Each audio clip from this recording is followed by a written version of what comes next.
हाँ, उसकी भी जान चली गई। वो लोग 3 लोग आए थे, एक लोगों की सुरक्षा गार्ड ने हत्या करी, बाद में वो मर गया, और बाकी 2 लोग जो भागे थे वो भी पकड़े गए। सुखदेव सिंह गोगामड़ी जी के साथ थे, काम कर रहे थे, संगठन में काम कर रहे थे, तो उपलब्धियों के तौर पर क्या क्या रहा? देखिए, बाकी राजपूत समाज यही चाहता है, जब तक इनकाउंटर नहीं होगा राजस्थान में फिलहाल मुख्यमंत्री पद की शपथ नहीं लेने दिया जाएगा। लेकिन फिलहाल जो जनता की मांग है, जिस तरीके की निर्मम हत्या हुई है, उनके घर में घुस के जिस तरीके से लोगों ने मारा है, हम लोगों की यही मांग है कि उन लोगों को ऐसे सरे राह पब्लिक के सामने दौड़ा के इनकाउंटर किया जाना चाहिए। लेकिन ये जो घटना हुई है, इनपुट मिलने के बाद डीजीपी साहब की ये जिम्मेदारी बनती है कि उनको सुरक्षा व्यवस्था क्यों नहीं दी, और यही कारण है कि एक एक करके राजस्थान, हरियाणा, पंजाब, यूपी, बिहार, एक एक करके राजपूत नेताओं को टारगेट करके उनकी हत्याएं हो रही हैं। राजपूतों को कहीं ना कहीं कमज़ोर करने का प्रयास किया जा रहा है। आनंदपाल की हत्या के बाद राजपूतों ने सरकार बदल दी बीजेपी की, ठीक, कांग्रेस को ले आए।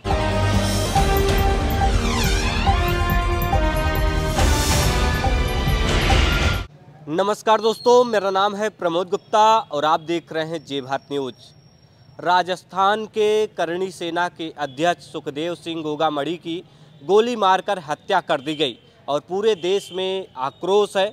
और सुखदेव सिंह गोगामड़ी ने अपने जान की बताया था कि मेरे जान के लोग दुश्मन बने हुए हैं, मेरी हत्या हो सकती है। इसको लेकर के उन्होंने सरकार से कई बार गुहार लगाई थी, डीजीपी से कई बार गुहार लगाई थी, और तमाम तरह के जब मंच पर जाते थे तब भी वो आशंका जता रहे थे कि मेरी हत्या हो सकती है। लेकिन ऐसे में हत्या हो गई तो लोग बड़े अचंभित हैं कि सरकार ने उन्हें सुरक्षा क्यों नहीं दी, डीजीपी ने उन्हें सुरक्षा क्यों नहीं दी। तमाम तरह के देश में आक्रोश हैं और राजपूत समाज आक्रोशित है, करणी सेना के जो लोग हैं, जो उनके जानने वाले लोग हैं, आक्रोशित है।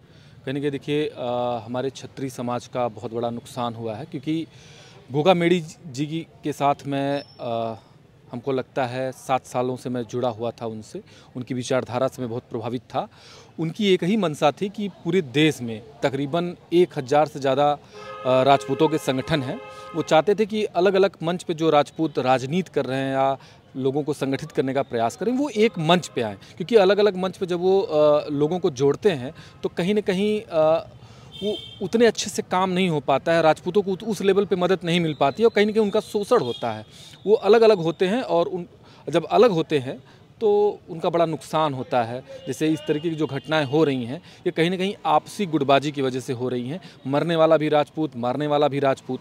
राजपूतों को दूसरा, अगर यही दूसरे किसी जात के लोगों से झगड़ा हुआ होता तो शायद इतनी हाइप ना बनती और पूरा राजपूत समाज इकट्ठा हो जाता और एक दूसरे के ऊपर आरोप प्रत्यारोप लगाता। असल में मैं जब करणी सेना से जुड़ा था तो मेरा जुड़ने के पीछे कारण यही था कि पहले मैं समाज के लोगों को संगठित करूं और समाज को सही दिशा दिया जाए। समाज के जो भटके युवा हैं, जिनको बाहुबली बनने का नशा चढ़ा हुआ है या जिनको नेता बनने का नशा चढ़ा हुआ है, उनको एक सही प्लेटफॉर्म दिया जाए, उनको सही मार्गदर्शन दिया जाए, उनको ये बताया जाए कि ये चीज़ें गलत हैं, इसमें आपका कोई भविष्य नहीं है। आप शिक्षा के रास्ते पे चलिए, आप पढ़िए, आप अधिकारी बनिए, उससे आप समाज का भला कर सकते हैं। बाहुबली बन के आप समाज का भला नहीं कर सकते हैं। और वो दौर गया, वक्त के हिसाब से आपको खुद को बदलने की ज़रूरत है। अब जो संगठन बनते हैं वो इसीलिए बनते हैं कि हमारे समाज के जो वंचित लोग हैं, जो पिछड़े लोग हैं, जिनको अच्छी शिक्षा नहीं मिल पा रही है, जो प्रतिभावान लोग हैं, जिनको सही मार्गदर्शन नहीं मिल पा रहा है, संगठन इसलिए बनता है ताकि संगठन उन लोगों तक पहुँचे, उनकी मदद करे। सुखदेव सिंह गोगामड़ी लगातार ये बता रहे थे कि मेरी हत्या हो सकती है, लगातार खुले मंचों पर ये कह रहे थे कि मेरी हत्या हो सकती है, सरकार मुझे सुरक्षा क्यों नहीं दी, डीजीपी से भी कई बार उन्होंने गुहार लगाई। देखिए, ये गवर्नमेंट की बहुत बड़ी चूक है। गोगामड़ी जी कोई जिले स्तर के नेता नहीं थे, वो प्रदेश स्तर के नेता नहीं थे, वो राष्ट्रीय लेवल के नेता थे और पूरे देश के राजपूतों के नेता थे।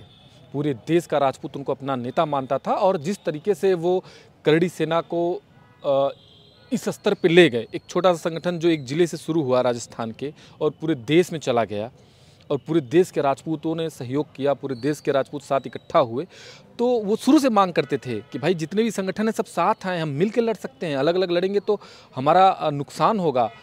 और चूँकि अब मैं छोटा सा एग्जांपल दूंगा कि आपको याद होगा कि 2 नाव से डच आए थे, ठीक है, 1000-2000 की संख्या में अंग्रेज आए थे, राइट।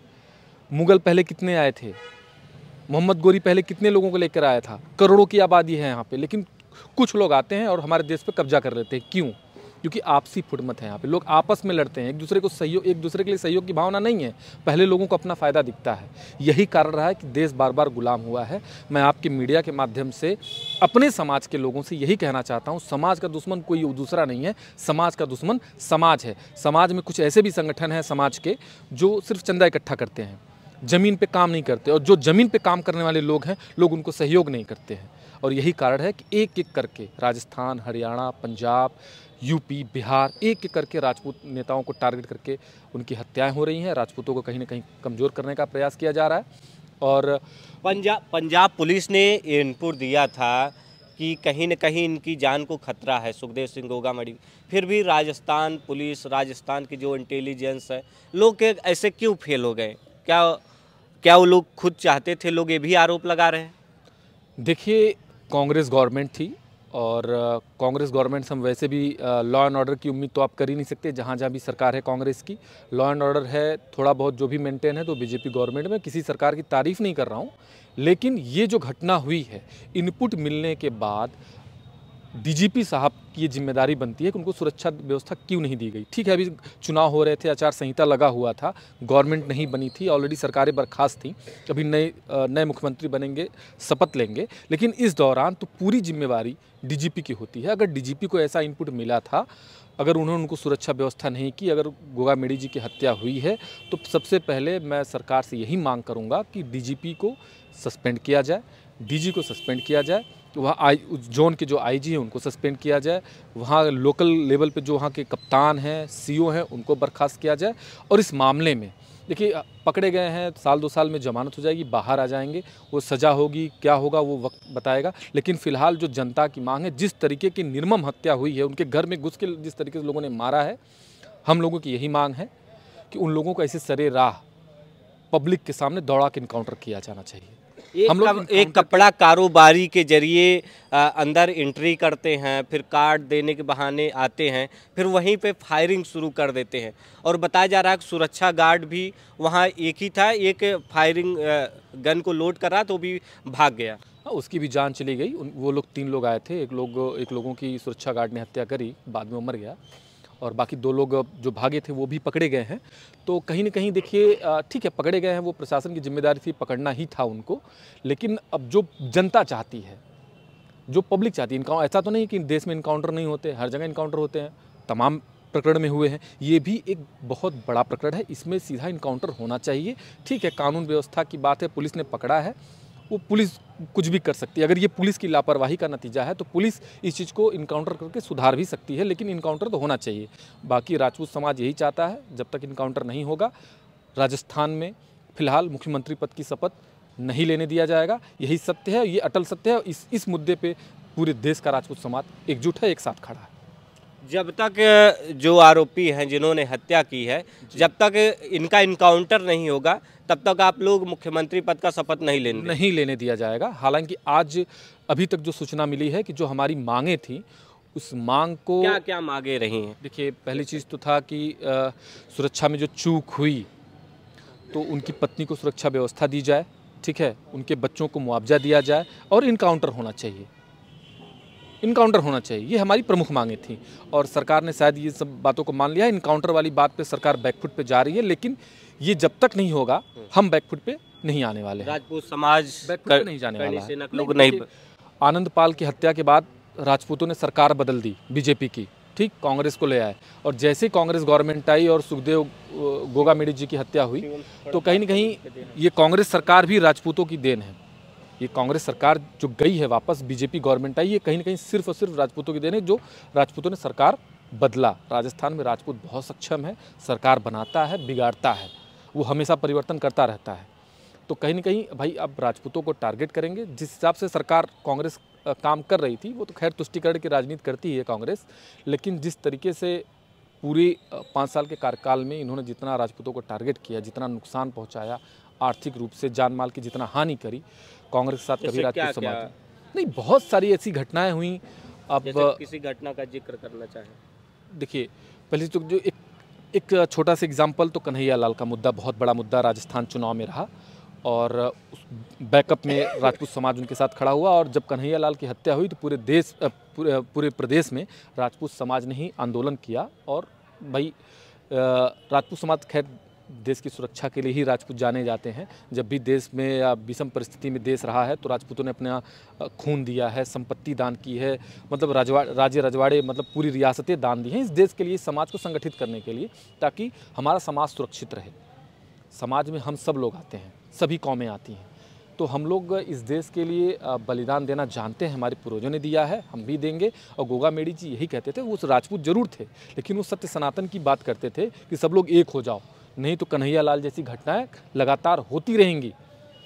क्योंकि हम लड़ाका कौम है, हमने खून दिया है, आगे भी अपना खून देते रहेंगे इस देश के लिए, इस समाज के लिए, लोगों को संगठित करने के लिए। हम हमेशा आगे थे, आज भी आगे हैं और हमेशा आगे रहेंगे। आप सुखदेव सिंह गोगा मड़ी जी के साथ थे, काम कर रहे थे, संगठन में काम कर रहे थे, तो उपलब्धियों के तौर पर क्या क्या रहा? देखिए मैं उनके साथ बहुत रहा और मैं उनको बहुत करीब से जानता हूँ और इतना करीब से जानता हूँ कि हम लोग एक साथ मतलब मैंने उनको गद्दे पे ज़मीन पे सोते हुए देखा है, मच्छरों के बीच, मतलब ना लाइट है ना पंखा है लेकिन आंदोलन चल रहा है, कोई व्यवस्था भी नहीं है। मैंने कहा ना कि तमाम ऐसे संगठन हैं जो चंदे के लिए काम करते हैं और कुछ ऐसे संगठन हैं ज़मीन पे धरातल पे उतर के लोगों के लिए काम करते हैं, समाज के लिए काम करते हैं। तो सुखदेव सिंह गोगा मेडी जी वही संघर्षशील नेता थे जो वास्तव में ज़मीन पर उतर करके समाज को संगठित करते थे, समाज की आवाज़ बनते थे, समाज के लिए लड़ते थे और समाज के लोगों को जागरूक करते थे। बाकी तो तमाम ऐसे संगठन हैं, मैंने पहले ही बताया कि तमाम ऐसे संगठन हैं जो चंदा वसूली का काम करते हैं।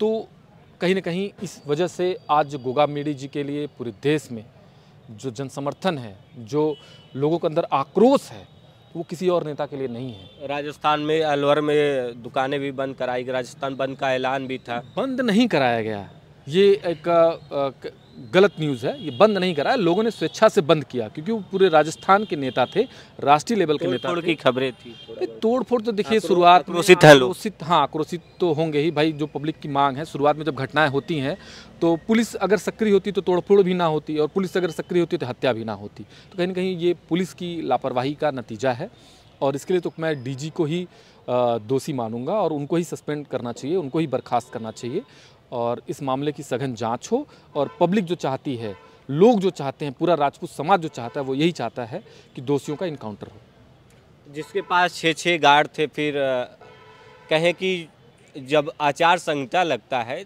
तभी जो आरोपी हैं जिन्होंने हत्या की है तभी इस तरह का रास्ता चुनते हैं, इसके न तो इसके पहले न तो इसके बाद में।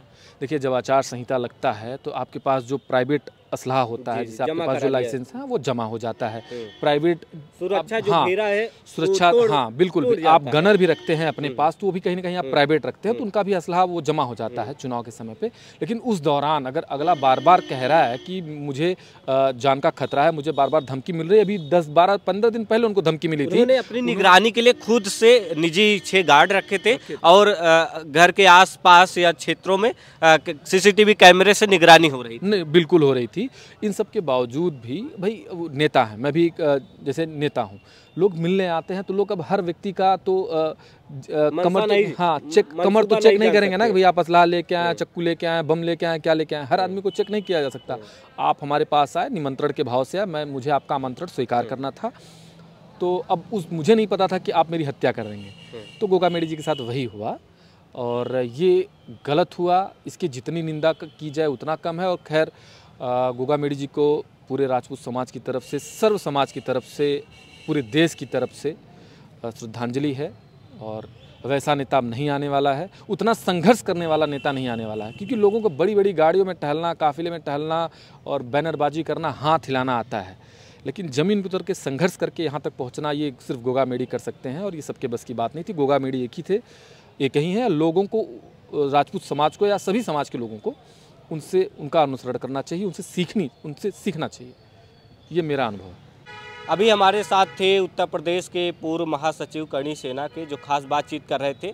इन्होंने कहा कि जिस तरह से सुखदेव सिंह गोगा मड़ी की हत्या की गई है, आरोपियों का इनकाउंटर हो और जो सभी मांगे हो पूरी हो, तभी जाकर के CM का जो पद है वो ग्रहण करने दिया जाएगा। फिलहाल आप क्या सोचते हैं इस खबर पर? हमें अपनी राय कमेंट बॉक्स में ज़रूर बताइएगा। मिलते हैं एक नए वीडियो के साथ। तब तक के लिए जय हिंद, वंदे मातरम।